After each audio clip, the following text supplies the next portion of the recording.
Covering the Universal Orlando Resort for over 5 years, you are listening to the Unofficial Universal Orlando Podcast.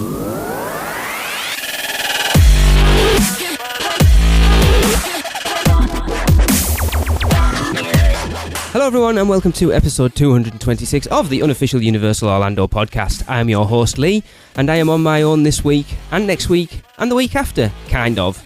This is our annual Christmas break, and over the next 3 shows we're going to be bringing you something a little bit different. Something actually I've been working on for quite some time, and I just wanted to say thanks to everybody who's been part of this. But what I am proposing for the next 3 weeks is a documentary, or a podumentary if you like, is what I've actually called it. Getting behind what it means to be a Universal Orlando fan. So, without further ado, let's move on to the show.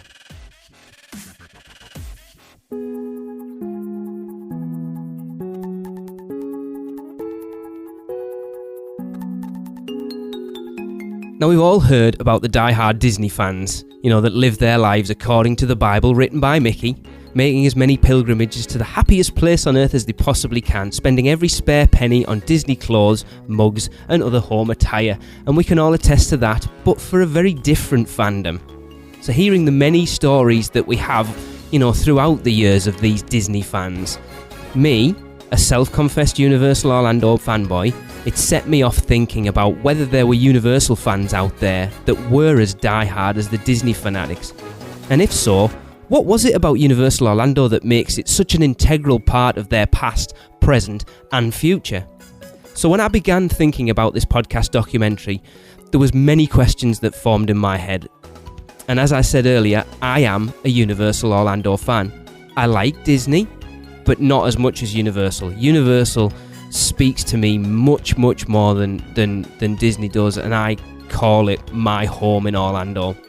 So, as I said earlier, over the next 3 podcasts, I'm going to delve into why these fans of Universal Orlando love the resort and everything to do with it, and why they've made it as much a part of their lives as those Disney die-hard fans that we've heard of. Now, I reached out to a number of people in the Universal Orlando community, from superfans to bloggers to podcasters, every walk of life that is a Universal Orlando fan. Some of these people you may know, some of these people you might not know. I invited them on to find out why they fell in love with, arguably, the second biggest theme park resort in Orlando. Now, many of the Universal fans that I personally have come into contact with through my time creating the Unofficial Universal Orlando podcast, myself included, are newer fans. My first visit to Universal Orlando was back in 2004, which is fairly late considering the resort opened in 1990. And I made my first visit pre-Wizarding World hysteria, but post-classic Universal Studios Florida, at a time when, looking back through the history of Universal Orlando, was one of the darkest times for the resort as a whole. So the first thing that I wanted to know from my select group of Universal Orlando fans is, how long have they been going? Are they new fans like us? Are they old school fans who've been visiting since day one? Are they just people that just happened to stumble across the place at some point, rather than going for, I'm a Harry Potter fan, I need to go because of the Wizarding World of Harry Potter? So the first group, which I've entitled the Theme Park Media, you will hear in this order, and they are Andy, Hate to Fly from Orlando United, Craig Williams from the Disunplugged Universal, Derek Burgan from touringplans.com and the e-ticket report, and Taylor Strickland, the owner of Orlando Informer. And the first question I asked them was, when did you first visit Universal Orlando Resort? Well, I'm originally from the West Coast, so I actually went to Disneyland before I went to Disney World, but I didn't go to Universal in Hollywood until I was in my 20s. My first time in Orlando, Universal Orlando, coincidentally enough, would be 1992. Been around a while. My first visit to Universal Orlando was extremely unique because growing up, my family was very Disney heavy oriented. We came down to Orlando many times throughout my childhood, but it was solely always to visit Walt Disney World. And so much that Walt Disney World had an effect on me to the point that I joined the college program and came down and worked for the mouse like so many other people do. And like a good solid group of people that come down and work for Walt Disney World on the college program, I was also one of the best of the best who gets the distinction and honor of being fired from the Walt Disney World college program. But at that point, I was really enjoying living in Orlando. I loved it. I had to move back home to Pennsylvania for a while just to reorganize. At that point, all of my friends who were living in Orlando, they were all still on the college program. So I had to wait to come back to town until after they were done. And that's exactly what I did. As soon as their programs ended, I picked everything back up, put it all in my car, and I drove down to Orlando using a townhouse that I found off of Craigslist that seemed to be very cheap and not super far away from anything. And I said to myself, well, I can't get a job back at Walt Disney World anymore. I am banished from working there for at least 6 months or so, however long it takes to get back into the system. So in the meantime, I need to start looking around at restaurants, just other tourist attractions in the area, and of course, Universal Orlando. And so I had a good amount of attraction experience at that point from working at Disney. It was in January 2011. I applied for a job for the very first time, and within a week, I had gotten that call back, come into Universal Orlando, and you're going to come and do an actual interview, and we're gonna figure out if you have a future with us. And I was denied. I was told that I didn't have what they were looking for at the time, and if anything opened up, then they would make sure to get in touch with me in the future. And so I was jobless, living in Orlando, just counting down the days until I ran out of money, and realized that I would probably have to just abandon everything and move back home if I couldn't make that happen. And it was about the first week of February, I get a call from Universal again saying, hey, can you come in and interview one more time with us? So I did, went in, interviewed with a different person, and I want to say I was only talking to them for maybe 5 or 10 minutes before it wasn't any beating around the bush. They loved that I had been working over at Test Track at Walt Disney World. So they said, okay, well, what attraction do you want to work at? At that point, the only thing I really knew about the Wizarding World of Harry Potter, and I knew of E.T. because I had a friend that I was working with who was also working at E.T. at the time. And, growing up watching Nickelodeon here, like every good child should, you always saw the advertisements for Universal Studios Florida and seeing classic attractions like E.T., Jaws. And so I just went in saying E.T. And the lady who was doing my interview basically laughed in my face and said, no, you would get bored there. And so she recommended either Harry Potter and the Forbidden Journey or the Hollywood Rip Ride Rocket. So I ended up going with Harry Potter and the Forbidden Journey. Essentially, after that, a couple weeks later, I came back and I started my whole orientation, which I successfully managed to get fired and rehired during my orientation, which is a great story as well. I made it through. And, I left all the training buildings that we were at and took my ID, went straight in the parks. This is before I even had seen Journey. So I wanted to finally go see the place that I was working at for the very first time. And so I went into the park like a normal guest in Islands of Adventure. And I remember being completely just dumbfounded with how beautiful the park was. The second I walked into port of entry, my jaw dropped. it kept getting better because I had no idea where I was going. I knew that Forbidden Journey was all the way back at the end of the park.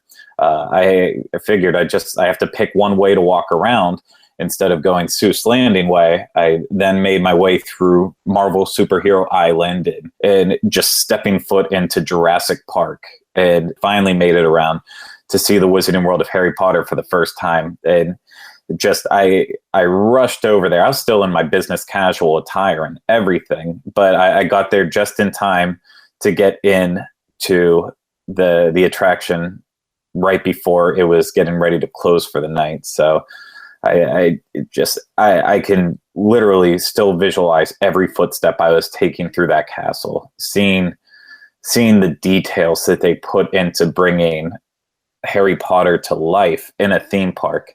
And, that took me to getting onto the attraction and riding Forbidden Journey for the very first time. I had no idea any of the history behind the ride. I didn't know what a Kuka robot was at that point in time. Yeah, so that was my very first visit to Universal. It closed at 7:00 that night, so I slowly made my way out through the Lost Continent, seeing that for the first time, Seuss Landing, and went back to my car, and I knew at that point that I had made the right decision in trying to work at Universal.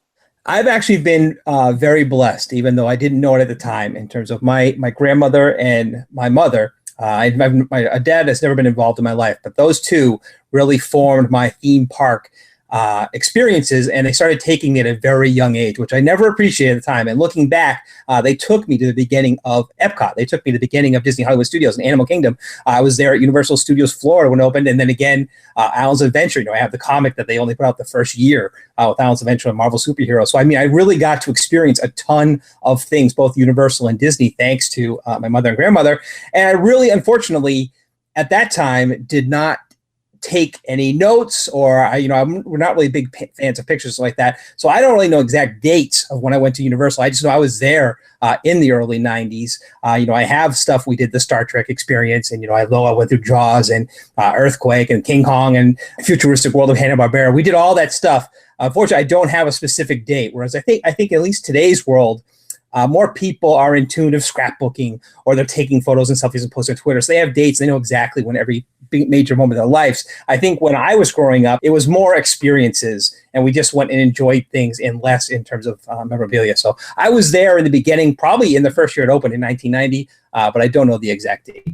So I don't quite remember my first visit because I was so young. But I definitely remember just completely growing up at Universal Orlando, much, much before the Wizarding World of Harry Potter days. So I remember the Simpsons ride opening. I remember Riptide Rocket opening, many, many things before Harry Potter. So moving on, the next group I asked that same question to was the Universal Ladies. And they are, in this order, Amanda Boston White from Diz After Dark on YouTube, Dani Dennison, that you might know from Twitter as @ThisFloridaLife, Maureen Deal from Autism at the Park, and of course Tracey, my wife and co-host on the UUOP. So my first visit was in 1992, and I visited every year or every other year at least since then. So I'm 26 now, so that's pretty much my whole entire life. I'm very fortunate to have grown up and spent my entire life here in Orlando. And my first visit to Universal was opening year. And I remember seeing advertisements in the newspaper. In fact, one of my most vivid memories of theme parks is seeing in the local newspaper an ad that Disney took out to welcome Universal. It had a cartoon drawing of Mickey Mouse and it said, welcome Universal Studios Florida. What's good for tourism is good for Orlando. For I think about 8 at the time. And that really stuck into my memory. And my second most vivid memory going to Universal is actually an 8th grade field trip. So I would have been about 13 or 14 at the time. And we were waiting in line for Back to the Future. And I was nervous as all get out, but I had to do it because there was a cute boy in my class that was going to go on it. And, I had to impress the cute boy. I went on Back to the Future, and I was super sick for like a good hour afterwards, but it was so worth it because the cute boy noticed me, and I felt good conquering my fears. And that's actually one of the reasons, unbeknownst to me, as to why I have kind of become a Universal fan, especially now more so in the past 2 to 3 years than I have been really my whole life. I first visited Universal Orlando in 2010, about a month before Harry Potter opened. I'm a huge fan of Harry Potter. You could say I'm a bit obsessive with the books and the movies. And we had only been going to Disney and SeaWorld since we moved here in 2007. But I knew I wanted to check out the Harry Potter area. So we had gotten tickets to Universal and Islands. And my husband and son had gone to the parks a couple times without me before I went the first time. And the first time was in 2010 in the spring. And most of the Harry Potter Hogsmeade was almost ready. So I don't remember what part of I guess in early summer. And I was blown away just seeing the castle. So so I'm a newbie, but I'm a big fan. So I first went to Universal Orlando and Florida itself for the first time in 2004. We went in September. It was a different type of holiday for us because we'd always done the stereotypical Brit type holiday in Spain on a beach, and we were bored with all of that. So we decided we'd have a bit of fun, and while we could afford it, we'd go over to Florida. So it was all very exciting. We thought we did a lot of research. We realise now we didn't really. Yeah, we had an interesting arrival because we basically flew in as they were shutting everything down because Hurricane Jean was chasing us. So that was a bit weird, driving through deserted roads, but very nice for your first time there because we weren't too overwhelmed by the traffic. While we were doing our research, as it were, Lee came across a little event called Halloween Horror Nights. Now, this was the 14th one we attended.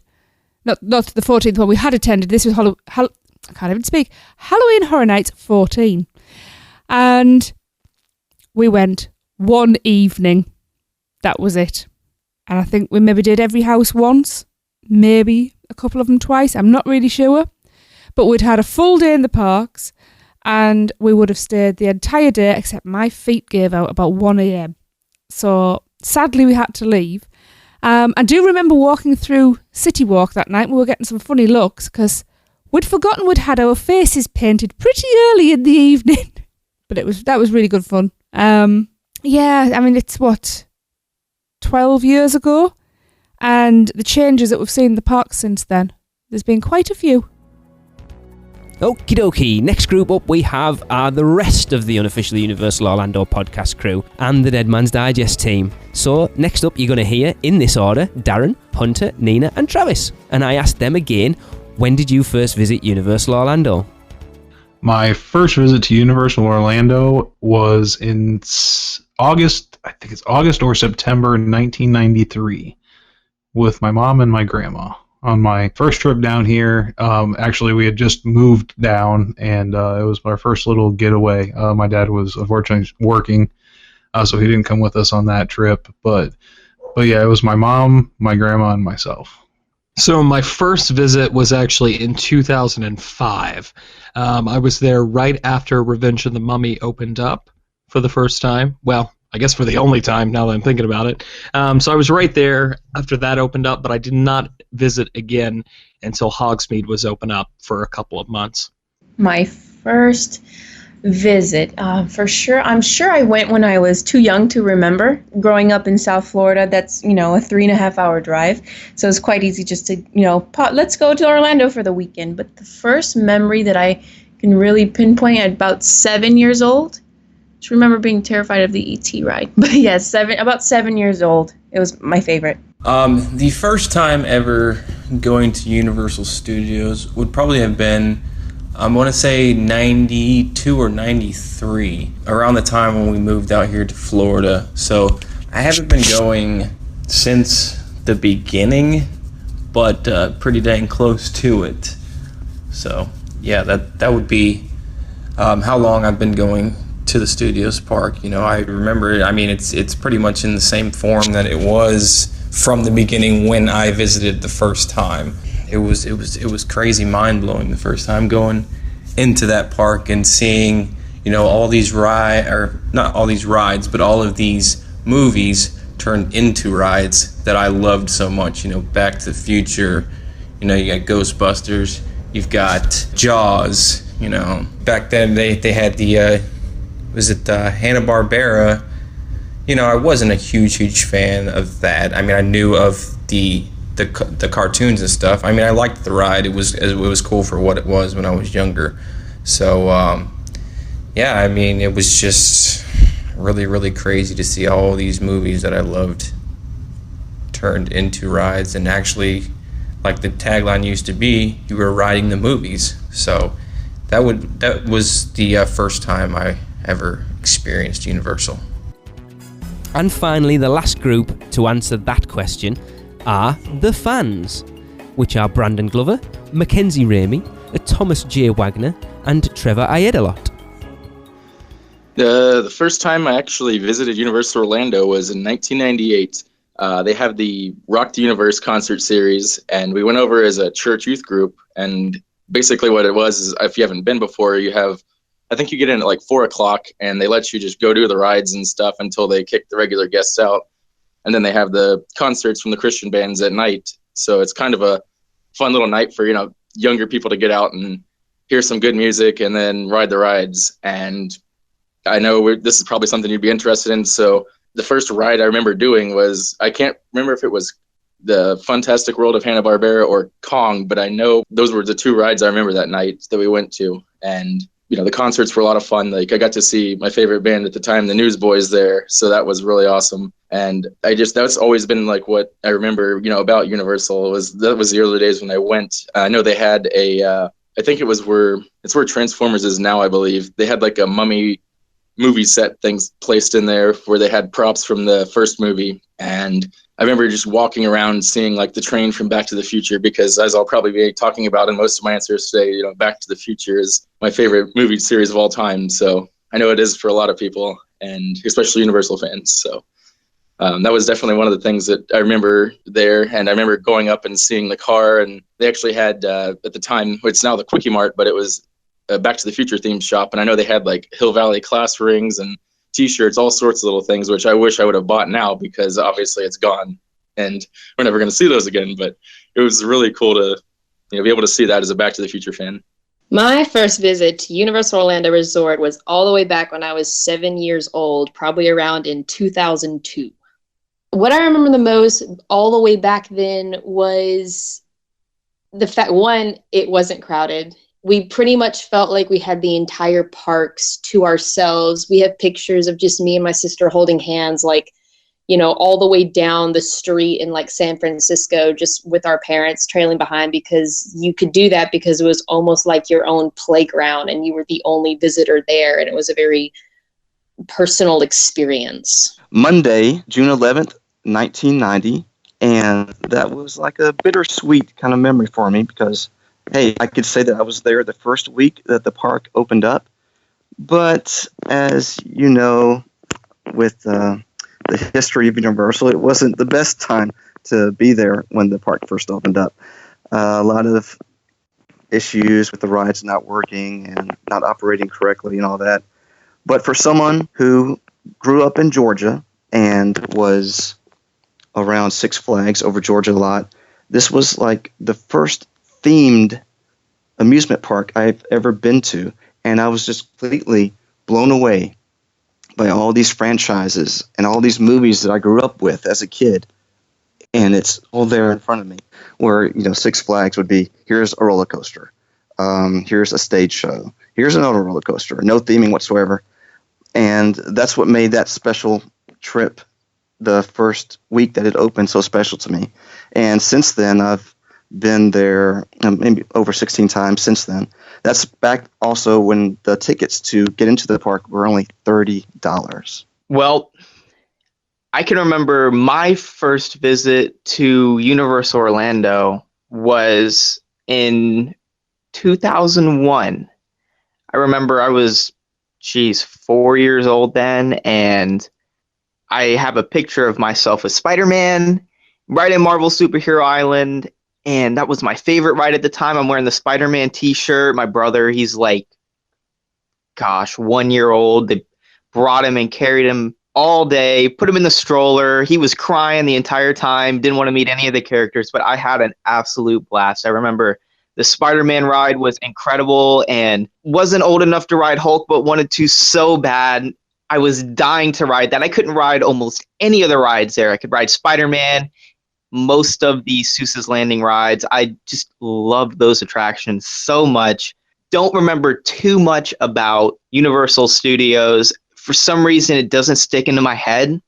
Like Marvel Superhero Island, Seuss's Landing, Jurassic Park, The Lost Continent, back when it was actually The Lost Continent, Toon Lagoon. I remember some of that, but not enough to say, oh, I remember this was there and this was there. But I absolutely had a blast my first visit. I just remember, in fact, in 2002, we got our first annual passes to Universal Orlando Resort. And that was my favorite thing in the entire world to go and do. Right before Disney, we got those. And they were running this deal where it was get 1 year free if you bought the first year. I think they were really struggling with attendance at that time due to the terrorist attacks in 2001. And I remember going every weekend. It was absolutely incredible.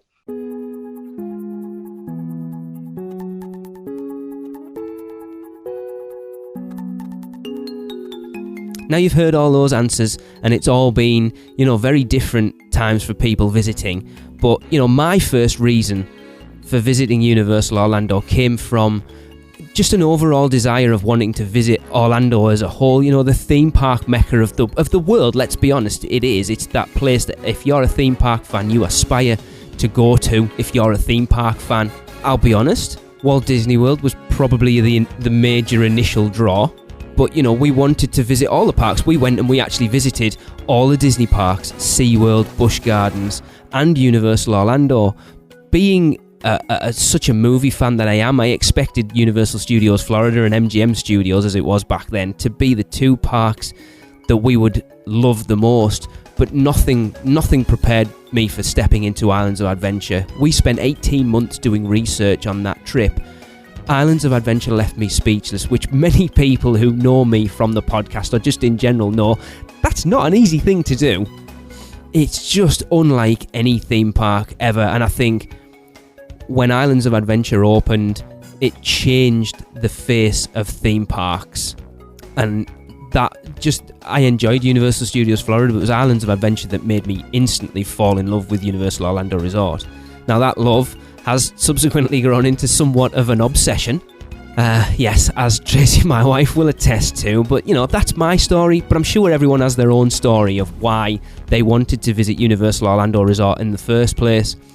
Which made me ask my guests, in the same order as you heard them previously, what was it that attracted you to Universal Orlando in the first place?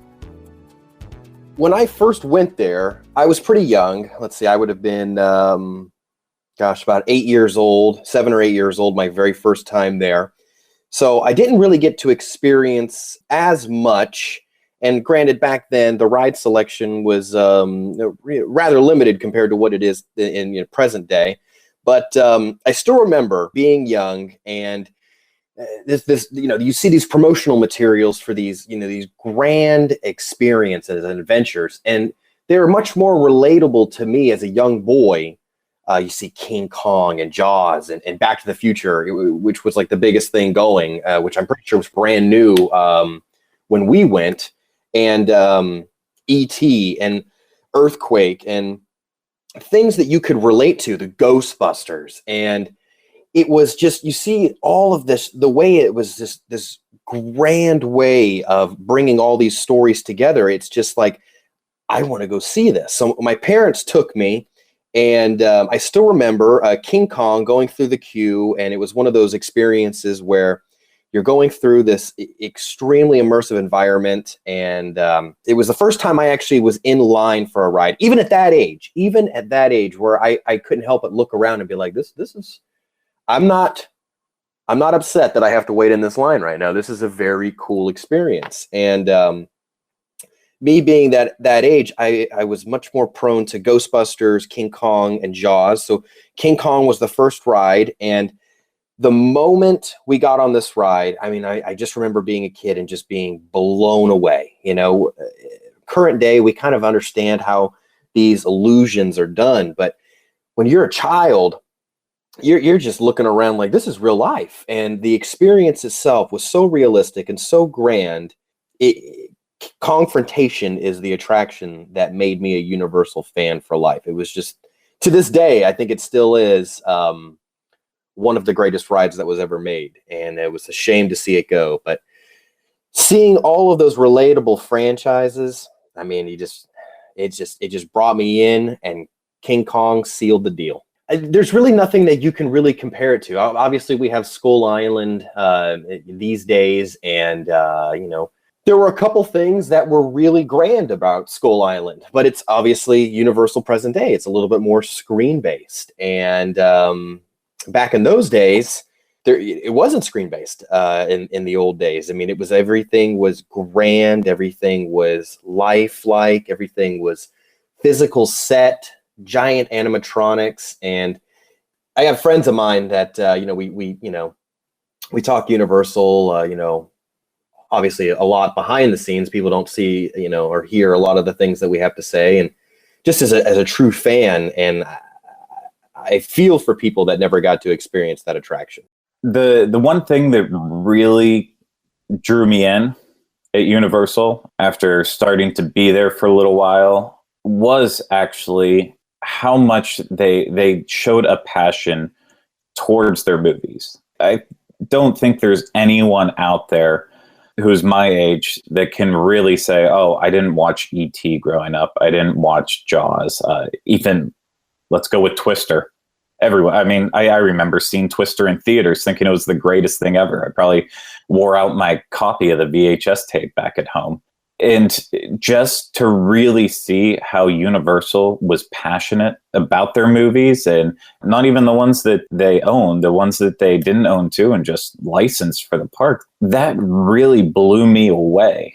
Not that Disney doesn't do that, but they just don't do it in the same exact way as Universal. It's very funny to me in terms of kind of the immersion. I've said it before, and I always say this, is that whenever you walk into Disney, and let's say you go to Fantasyland and you're at Peter Pan, the people that are working there have nothing to do with Peter Pan. They're just workers. They're not characters in the story. But Universal, walking to Jaws for the very first time and hearing that they were all skippers that were working for Captain Jake's Amity Boat Tours. And, just stuff like that. Obviously, the Wizarding World of Harry Potter, you're a student if you're working at Hogwarts. You're a dragon handler if you're over at Dragon Challenge. This immersing everyone, employees, into these actual rules. That's what really put the hook in to me with Universal. Then it multiplied from there. First, it was seeing how it put you in the movie so well, and then I got to experience Halloween Horror Nights for the first time. That's like finding Jesus for Universal fans in a way. Your first HHN just changes everything. It doesn't matter if you've been to a haunted house anywhere before. Once you get to experience that, you just can't go back.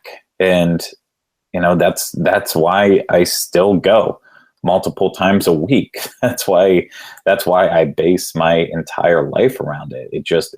It puts you in this environment that hasn't been replicated anywhere else, in my opinion. I love movies. I love movies more than I love theme parks. I mean, much more. And my favorite movie of all time is Jaws. And this might be controversial, I don't think Jaws was that great of a ride. But I love the fact that there was a Jaws area. And at the time, at Amity, and they had the games of chance and stuff like that. And they were selling a lot more Jaws merchandise here at the hot dog stands. It was really being in a Jaws environment, which was great. But I love King Kong. I loved, like I said, the Star Trek experience. I did that. I watched tons of TV. So like in the Alfred Hitchcock, loved the cartoons, grew up in the Flintstones and the Jetsons. So I love that. So I loved IPs before I even knew what IPs were. And so Universal was giving me this stuff that I grew up on TV. Maybe that my previous answer, I didn't have a father figure in my life. I spent a lot of time watching TV growing up. It's like de facto babysitter. So these kind of became parts of my life, and rewatching movies and Star Wars and just becoming obsessed with some of these parts of pop culture. And Universal is much more upfront in giving you that experience with pop culture, where as Disney did better doing stories and themed lands, Universal was giving you this one great thrill attraction or experience in, say, Jaws, and then you can go to King Kong and get something completely different. And I love that. And I think that was absolutely great. So at the time, at least as a kid and growing up, that was what attracted me to Universal as opposed to stuff like Epcot. I thought there was a stark difference. And Universal was more targeting me and my love for both television and movies. Growing up, like very, very young, so this is like under 10 probably, I remember, taking the yearly trip I would for my birthday, and I grew up in Fort Lauderdale, Florida, so about a 3-hour drive to Universal Orlando. So it started out with about yearly trips, and then I remember going on the Halloween Horror Nights websites as like a really, really young kid, which probably shouldn't have done because there's nightmares, but so I remember looking at the Storyteller website. I remember looking at, I think it was the Storyteller on the 2006 website, actually, the Sweet 16 website. And then I remember looking at Carnival of Carnage in 2007 and asking my parents if I could go, and them saying absolutely not. And so, but finally, over the summer of 2008, what really, really like hooked me onto Halloween Horror Nights, and then and I was already following Universal and Halloween Horror Nights, but really like tied the knot almost was 2008's buildup of Bloody Mary at Halloween Horror Nights. I remember checking the website every week and seeing the new case files for Mary Agana, and finally got to go to Halloween Horror Nights that year. Loved it. Went back a second time. Was absolutely scared out of my mind, but knew it was something I really liked. And then ever since then, been hooked on Halloween Horror Nights and then Universal Orlando as a whole as well. I was 2 years old then, so I just kind of got taken to Universal. But after that, I was so obsessed with E.T. and the thought of actually seeing E.T. in real life and going on this gigantic adventure with him made me literally beg my parents every single year to take me back.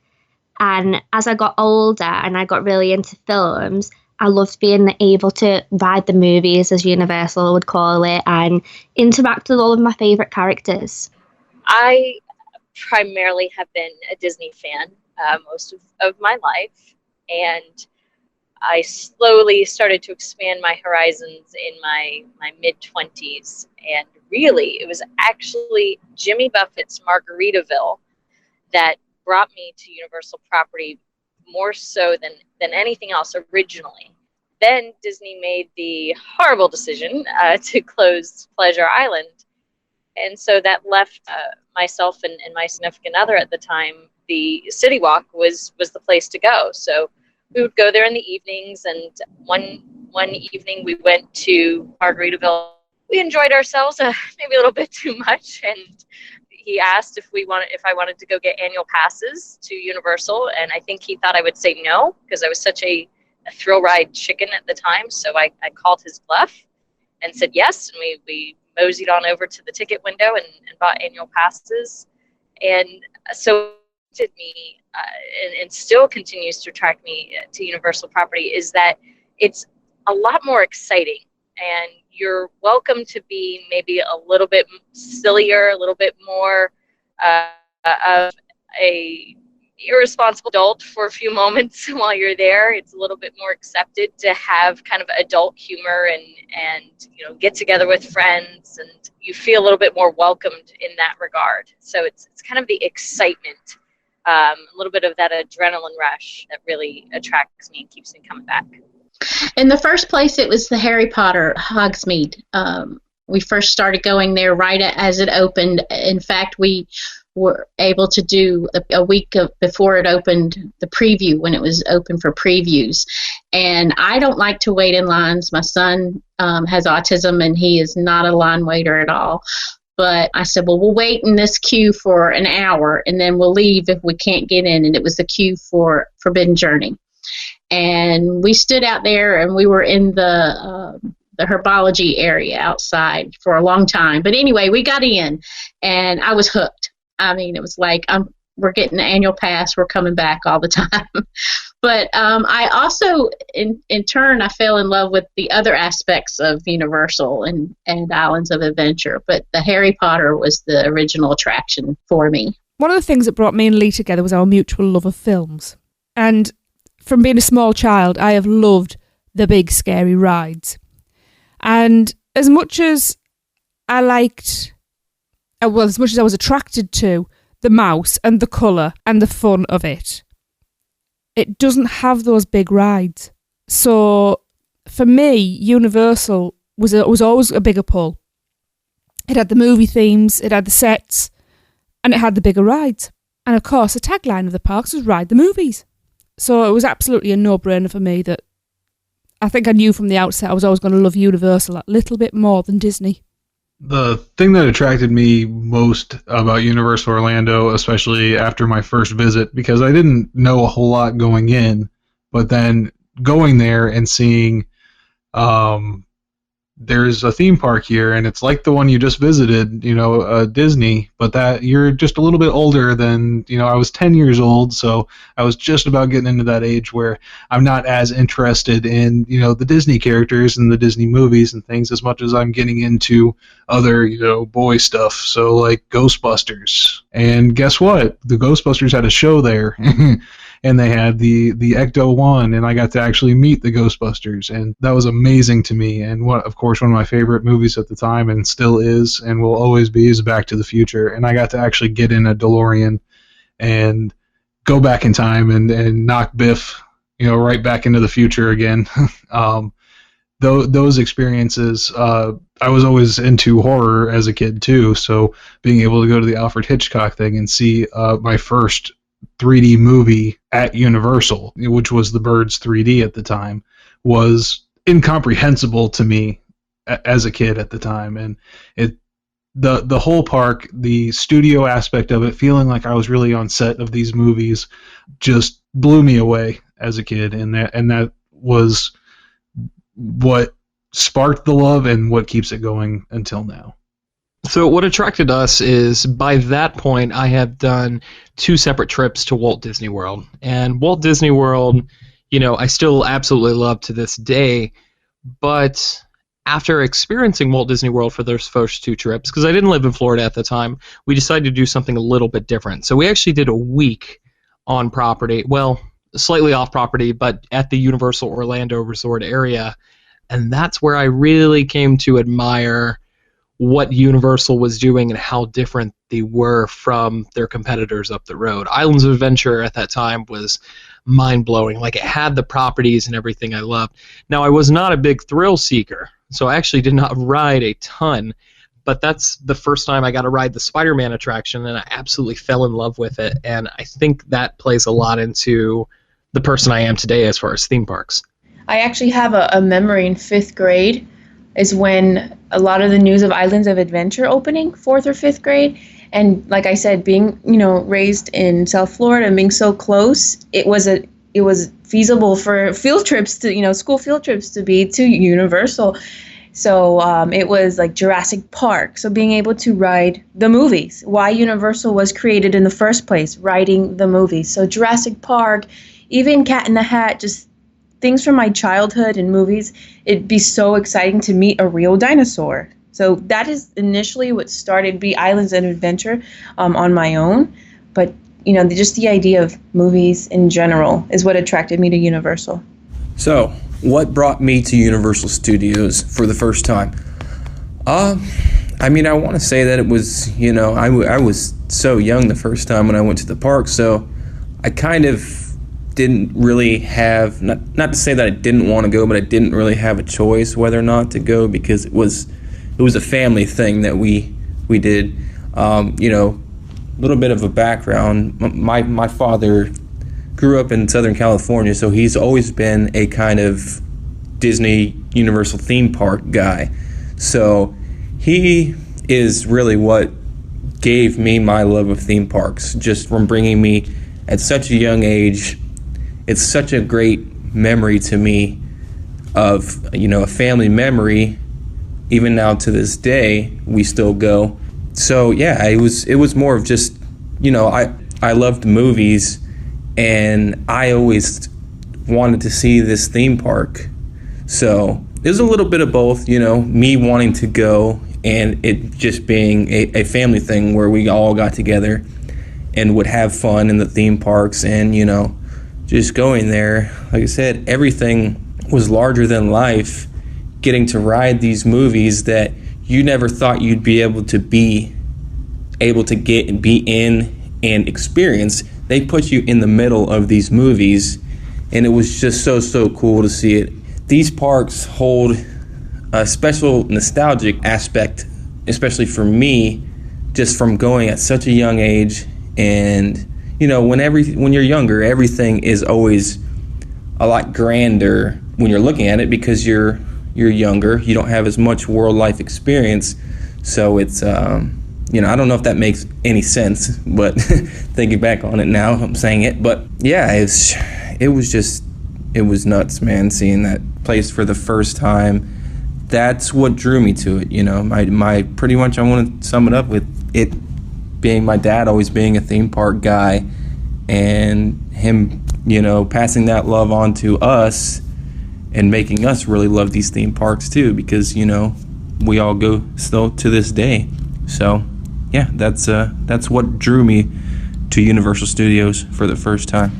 Honestly, what really attracted me was just the movies. Back to the Future was just one of those things that I watched probably hundreds of times as a kid. And, we had the toys and things like little cars. And when we was able to go over there, I think more for me, the first trip was, we're going to go see these bands. But after that, it was like, oh man, they have Back to the Future here. They have Jaws, which I'll admit I was scared to ride for a long time. But you had Kong, you had all these larger than life rides, and that just attracted me. And Disney, we were always, and we still are Disney people, but when you go to Universal, it was something different. You felt like you were, the tagline used to be "Ride the Movies," and you felt like you were in the movies. You felt like you were part of Jaws or you were part of Kongfrontation, and it really puts you into the movies. And they did a great job of it back then.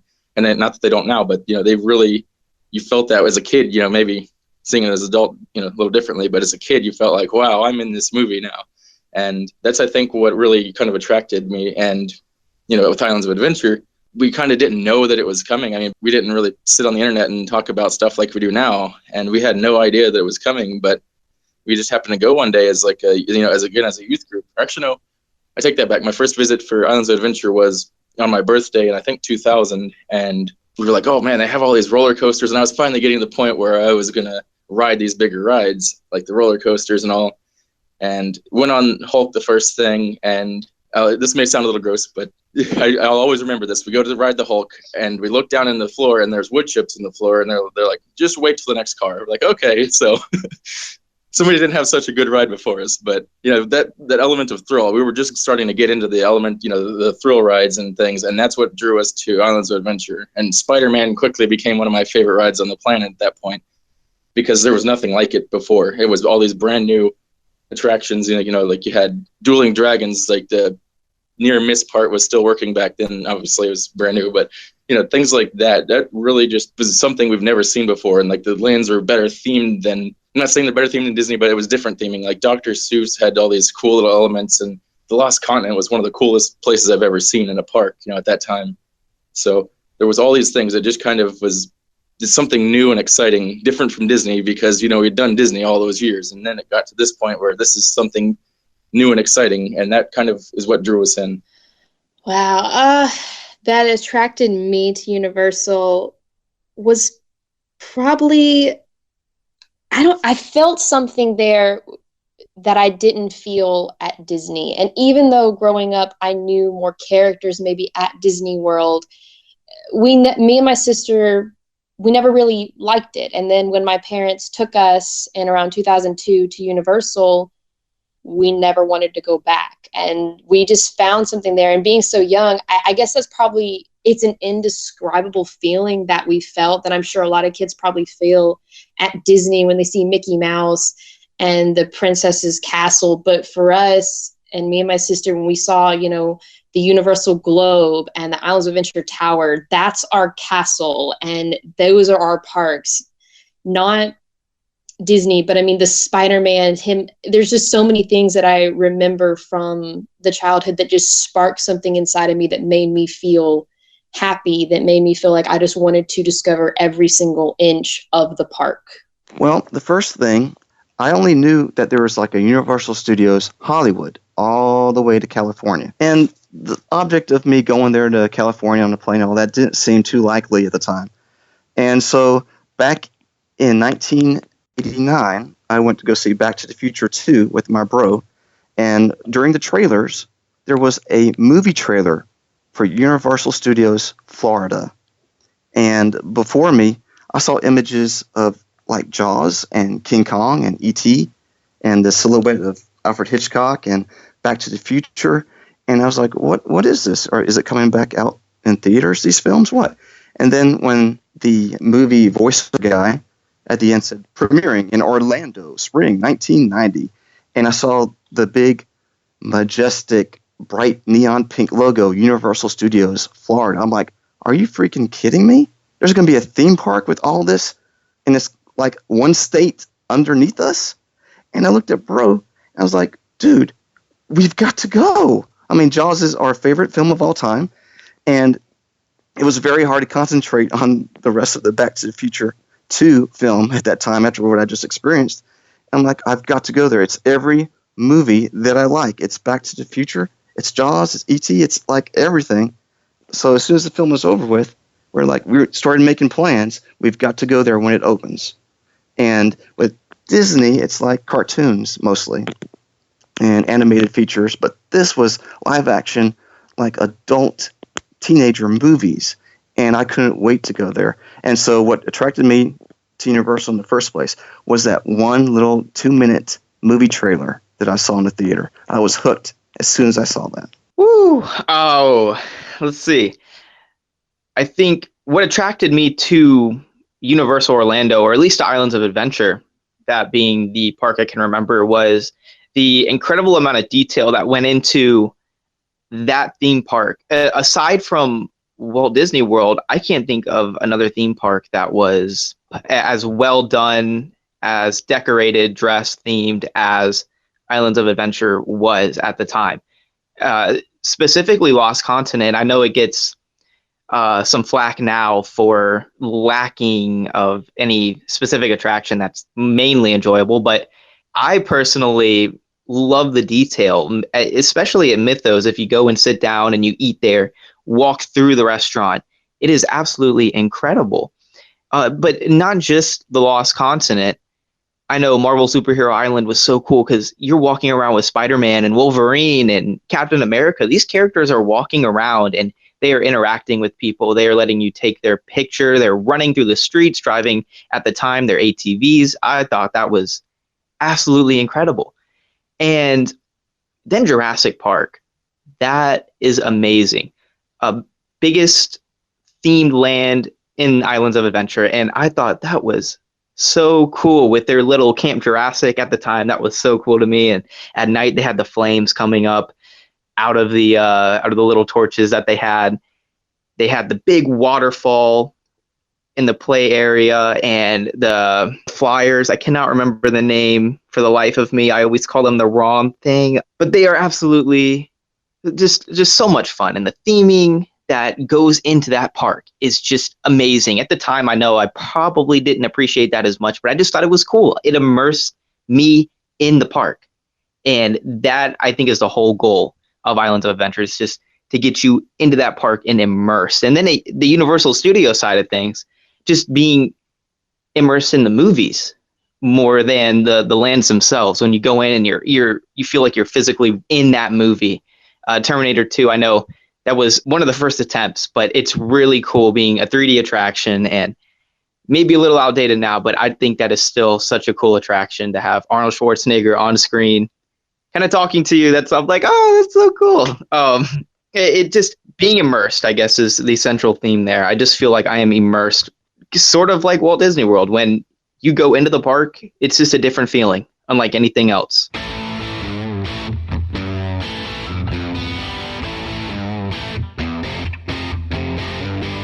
So So there you go. That's going to bring us to the end of our first part of the documentary. Now you've heard, all my guests have their own history and their own reasons for visiting the parks. A lot of them, you know, it was a childhood thing. You got dragged along as kids, and then subsequently, once you grow older, you found your own reasons for visiting it. As I said, you know, my reason was somewhere I had to go to, and it is a love of mine now, and it kills me every day that I'm not there.